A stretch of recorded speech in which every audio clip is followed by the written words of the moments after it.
દિલ્હીમાં ગુજરાત ભાજપ કોર ગ્રુપની બેઠક યોજાઈ। ગૃહમંત્રી અમિત શાહ અને જેપી નડ્ડાની અધ્યક્ષતામાં બેઠક મળી। ગુજરાતની 4 બેઠકો પર ઉમેદવારો માટે નવી પેનલ બનાવવામાં આવી છે। 20મી માર્ચે યોજાઈ શકે છે ભાજપની કેન્દ્રીય ચૂંટણી સમિતિની બેઠક। ગુજરાતની 4 બેઠક માટે પીએમની અધ્યક્ષતામાં ઉમેદવારો નક્કી કરવામાં આવશે। 4 બેઠકો પર ઉમેદવારો માટે આ નવી પેનલ બનાવવામાં આવી છે। 4 બેઠકો ગુજરાતની લોકસભાની કે જેના માટે સતત મંથન થઈ રહ્યું છે। હિતેન વિઠલાણી અમારી સાથે ફૂલ લાઈન પર જોડાઈ ગયા છે। હિતેન, નવી પેનલ બનાવવામાં આવી છે। એ 4 નામો, એ 4 બેઠક લોકસભાની ગુજરાતની કે તેના પર સતત મંથન યથાવત?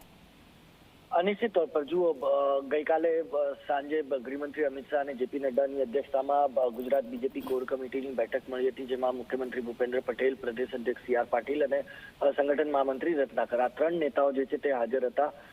4 ઉમેદવારો ઉપર ચર્ચા કરવામાં આવી છે। નવી પેનલ ફરી એકવાર બનાવવામાં આવી છે, કારણ કે ગત 2 સીઈસીની અંદર જે પેનલ પ્રદેશ નેતૃત્વ તરફથી મૂકવામાં આવી હતી તેના પર સહેમતિ રાષ્ટ્રીય નેતૃત્વની, પ્રધાનમંત્રીની નહોતી બની, જેથી તેમને સૂચનો આપવામાં આવ્યા હતા કે નવા નામો સાથે ફરી એકવાર બેઠકમાં આવે, જેથી સીઈસીની બેઠક આવતીકાલે જે મળવાની છે પ્રધાનમંત્રીની અધ્યક્ષતામાં, તેની પહેલા કોર ગ્રુપની બેઠકમાં ફરી એકવાર નવા નામો પર ચર્ચા અને મંથન કરવામાં આવ્યું છે। હવે નવી પેનલ આવતીકાલે જ્યારે સીઈસીની બેઠક મળશે તે દરમિયાન પ્રધાનમંત્રીની સમક્ષ રાખવામાં આવશે।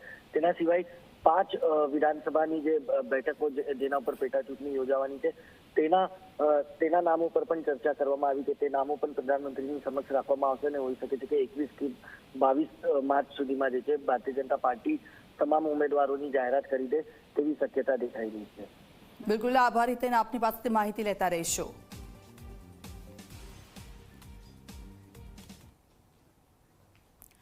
બનાસકાંઠાના